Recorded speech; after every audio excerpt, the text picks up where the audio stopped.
Белореченская, дом С. Ина دوستان عزیز، شرکت حج عمره سنتر محسنون از ماه 1 август سر شده برنامه داریم 10 روزه داریم حج عمره دا حج عمره ان شاء الله.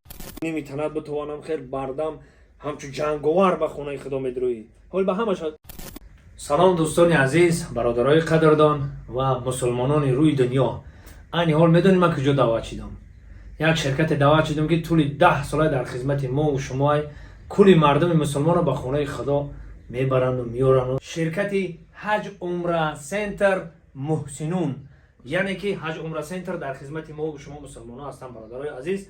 همین محسنینوش کانال یوتیوب دا میدروین، حالی من در همین کامنتار ذکر پید میکنم، میدروین همه نمود فهماندهی برای شما هست. رنگ راه بلد چخل میبرن، چخل میارم، کجا جای زیارت های، کجا جای طواف های، کجا جای تماشا های، همشه یک تا به شما گفتگی در همین کانالشون هست. کانال یوتیوبشون محسنون برادرای عزیز. حالا اینا میبینیم این اینجا آفیس اینا برادرای عزیز، چخلی که ما شما دیده استیم اینا یک تا اینجا میشینی در آفیس، اینجا شما دا جواب میتن. ای کجایی که زنگ بزنید همین رقمای هست، واتساپ، تلگرام، همه چیشون فعاله. زنگ بزنید و شما جواب میتن. بلیط های ارزان، خیلی زمان پیشروی های عصر 21 های اول زنگ بزنین همه جا را بفهمید، بعد در آخران شرکت حج عمره سنتر محسنون کجایی که ارزان های من پیشنهاد میکنم ارزانه. این شما در ارزان ترین شرکت برای خانه خدا دوستان عزیز. اینجا آفیس این دوستان عزیز، آفیسشون در لوبلینو، مترو لوبلینو. با میریم اینا بیاین اینجا تماشا میکنیم. اینجا در کسانی که برادرای عزیز، کسانی که همین شرکت بلیط میخرن، اینجا با توف ها هستن. یعنی توفا میکنن این چیزا را. اینا میدونین نه، اینا احرام میگن برادرای عزیز. وقتی خانه خدا میدروی میپوشی میری، با اونجا در رابطه میفهمونن که احرام برای چی پوشیدگی در وقتش. بعدم خیلی نمیتونم بتوانم خیر بردم همچون جنگاور به خونه خدا میدروی. حال به همه کسانی که رفتن میدونن، کسانی نرفتن و یک تک ما دعا میکنیم که خداوند بزرگ همه تا به خانه زیبای خودش خداوند دعوت کنه. این احرام، این کتابای قرآن و تمام چیز اینجا هست. همین شرکت که در اومدن، همین واتساپ که نوشتین، همش یک تا به شما میفهمونن، معلومات پرا به شما میرسونن. بیاید اومدن میگیم خیلی آفیس نه، آفیس پرداش هم دارن، همه چی چرا اینترنت میشه برادر، آنلاین خطی همه کار برای از خرمای خونه خدا، اینجا آب زمزم تمام چی هست برای نفرانی که خونه خدا میروند، همه چی در اینجا هست. دوستان عزیز، این برادر عزیز ما حاجی اسلام الدین، انا یک بار سلام علیکم. خب یک بار برای تماشابینای ما نفهمید که چی برنامه دارید، چی شرایط دارید، با چی کار قادر هستید. همین میخواستم هم ما هم تماشابینا بفهمن. البته که دوست خوش آمدید به کارخانه ما که شرکت حج عمره سنتر محسنون که خوش آمدید که در خدمت حجا هستیم. خون حجیش در رفتگی هم و نزدیکش هم میدونید که و الحمدلله ما هم چون شرکت حج عمره سنتر هر ماه اکید یک 10 برنامه زیاد داریم الحمدلله.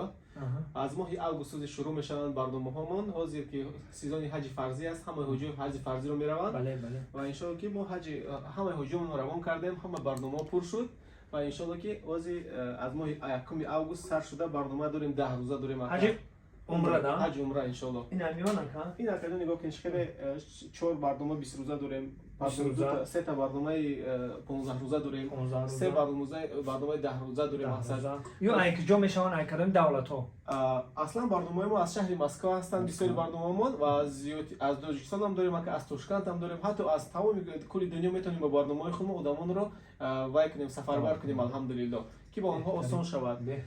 چون گفتم اکادمی برنامه ما در اسکرین شات شما میمونیم که از $1300 برای شهروندان روسیه سر میشوند 14 روزه و از $1500 برای شهروندان تاجیکستان الحمدلله.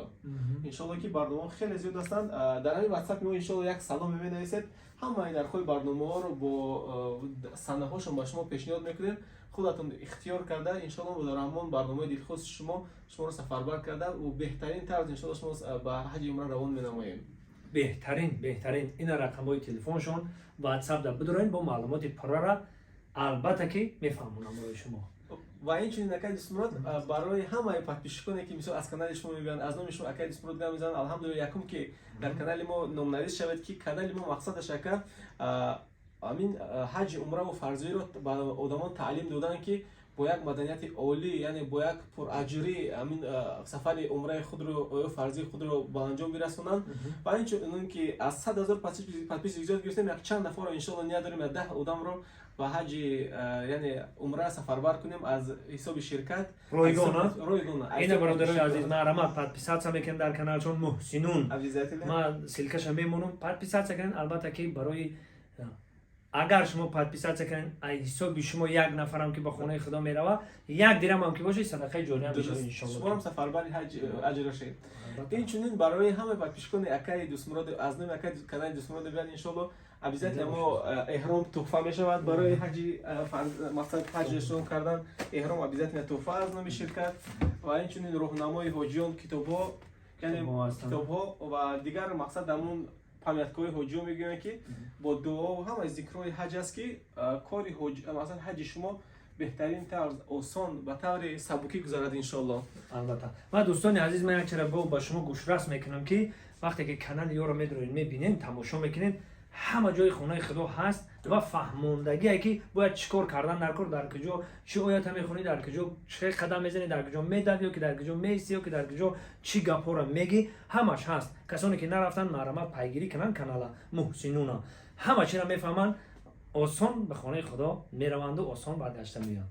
درست مقصد اساسی ما که حج فرضی حج عمره شما با طور بهترین سبکی با سر اجرترین یعنی مقبول شده از طرف اونجا شما پاکیزه برگردید برای یا بارگه ابونه شوید و تیاری خود رو پیش از سفر بینید ان شاء الله.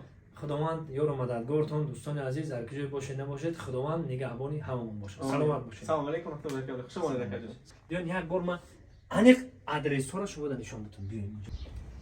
انا دوستان عزیز بلارچنسکایا دوم 3 اینا دوستان عزیز خب با پیش برین خودشون با مردم میبینن هیچ گپ نیست نویگاتور رو میزنی هاپ میگیره میاره اینجا آفیس برادران اینا طول 10 سال در خدمت ما و شما مسلمانان روی دنیا اینا مرحمت کنین حاضر عینی حج عمره سر میشه و روز یکم مرحمت زنگ بزنین جای ختانه بگیرین برادران چند نمود هست ارزان از تاجیکستان میگین از همین دولت روس میگین از ازبکستان میگین ای تمام دنیا ای امریکا که زنگ بزنین برای شما بلیت ویزا همش قانون و قاعده‌اش قطعه برادران باقی سربلند خانواد باشه خدا نگهبانتون فقط ما دعا میکنیم دست به دعا میبرداریم که خداوند بزرگ به خانه زیبای خودش همه ما و شما را 10 صدا بار دعوت کنه. الله اکبر. الله اکبر. زنده باشید. سلام علیکم.